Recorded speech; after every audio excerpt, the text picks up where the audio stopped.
ஆண்டவர் இரட்சகருமாய் இயேசு கிறிஸ்துவின் நாமத்தினாலே உங்கள் அனைவருக்கும் காலை வாழ்த்துக்கள். இந்த நாள் நம்முடைய காலை மன்னாவுக்காக எரேமியாவின் புஸ்தகம் 33ஆம் அதிகாரம் 3வது வசனம். என்னை நோக்கி கூப்பிடு, அப்பொழுது நான் உனக்கு உத்தரவு கொடுத்து நீ அறியாததும் உனக்கு எட்டாததுமான பெரிய காரியங்களை உனக்கு அறிவிப்பேன் என்று சொன்னார். எல்லாருக்கும் தெரிஞ்சதான ஒரு வசனம் தான் என்னை நோக்கி கூப்பிடு என்ற வசனம். ஆனால் இந்த இடத்துல ஆண்டவர் எரேமியாவை பார்த்து சொல்லுகிறார். எந்த சூழ்நிலையிலே சொல்லுகிறார் என்றால், 1ஆம் வசனத்தை பார்த்தீங்கன்னா, எரேமியா இன்னும் காவற் சாலையின் முற்றத்திலே அடைக்கப்பட்டிருக்கையில் கர்த்தருடைய வார்த்தை அவருக்கு உண்டாயிற்று என்று வாசிக்கிறோம். அப்போ எரேமியா சிறைச்சாலையில் அடைக்கப்பட்டிருக்கிறாரு. எரேமியாவை சிறைச்சாலையில் அடைக்க தேவன் அனுமதித்திருந்தார். அவர் இன்னும் காவல் சாலையில் தான் இருக்கிறார்.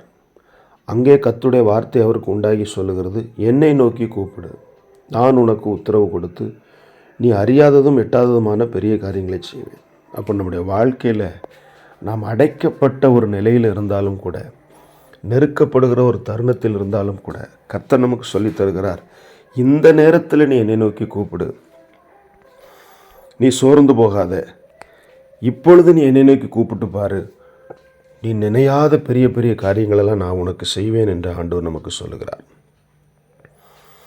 நாம் இனி ஆண்டவரை கூப்பிட்டு என்ன பிரயோஜனம், இனி ஆண்டவர் எங்கே எனக்கு இறங்க போகிறார் அப்படின்னு நம்ம நினைக்கவே கூடாது. எந்த சூழ்நிலை மேலும் நம்ம ஆண்டவரை நோக்கி கூப்பிட கற்றுக்கொள்ள வேண்டும். ஒரு யோசேப்பு குழியிலிருந்து கர்த்தரை நோக்கி கூப்பிட்டார். அதனால தான் கர்த்தர் யோசேப்பை வெளியே கொண்டு வந்து உயர்த்தினதை நாம் பார்க்கிறோம். சங்கீதக்காரனாகிய தாவீது சொல்கிறார், மகா ஆழங்களில் இருந்து உம்மை நோக்கி கூப்பிடுகிறேன் என்று சொல்கிறார். எனவே நம்முடைய வாழ்க்கையில் நெருக்கங்கள் பாடுகள் வரும்பொழுது மனுஷனை தேடி போகாமல், வேறு எந்த உதவியை நாடி போகாமல், இயேசுவே என்று கூப்பிட்டு பாருங்கள். இயேசுவை கூப்பிட்டவர்கள் ஒருபோது வெட்கப்பட்டு போனதில்லை. ஒரு முறை சாது சுந்தர் சிங் அவர்கள் ஊழியத்து நிமித்தம் பிடிக்கப்பட்டு தண்டனை கொடுக்கும் வண்ணம் அவரை பிடித்து ஒரு பிரேதங்கள், நாற்றம் நிறைந்த பிரேதங்கள் மத்தியில் ஒரு குழியிலே கொண்டு போட்டு விட்டார்கள். வெளியில் யாரும் தூக்கிட்டு வர முடியாது, காப்பாற்ற முடியாத நிலையில். அப்பொழுது அவர் உள்ளே கடந்து வேதனைப்பட்டாராம். இயேசுவே, ஏன் இதை அனுமதித்தேன் என் வாழ்க்கையில், ஏன் இப்படி நடந்தது என்று சொல்லி மிகவும் வேதனைப்பட்டாராம். திடீரென்று ஒரு கயிறு தொங்கி விடப்பட்டது போல இருந்ததாம். இதை அறையில் கட்டிக்கொள் என்று சொல்லி, யார் மேலேருந்து போடுறாங்கன்னு தெரியாது, இங்கேருந்து பார்க்கவும் முடியாது, அவ்வளவு ஆழம். ஏதோ ஒருவர் நம்மளை காப்பாற்ற வந்திருக்கிறார்கள் என்று சொல்லி கயிறை இடுப்பில் கட்டி கொண்டாராம். அந்த கயிறை பிடித்து கொண்டே மேலே ஏறி வந்தார். மேலே வந்து பார்த்தால் ஒரு நபரும் இல்லை. சுற்றி முற்றி கண்ணெட்ட தூரத்தில் பார்க்கிறார், எவருமே இல்லை. அப்பொழுதுதான் தெரிந்தது, கர்த்தரே தன்னை காப்பாற்ற வந்திருக்கிறார் என்று சொல்லி. எனக்கு அன்பானவர்களே, நீங்கள் எப்படிப்பட்ட ஆழமான குழி போன்ற பிரச்சனைகளில் அகப்பட்டிருந்தாலும் சரி, இயேசுவே என்று கூப்பிட்டு பாருங்கள்.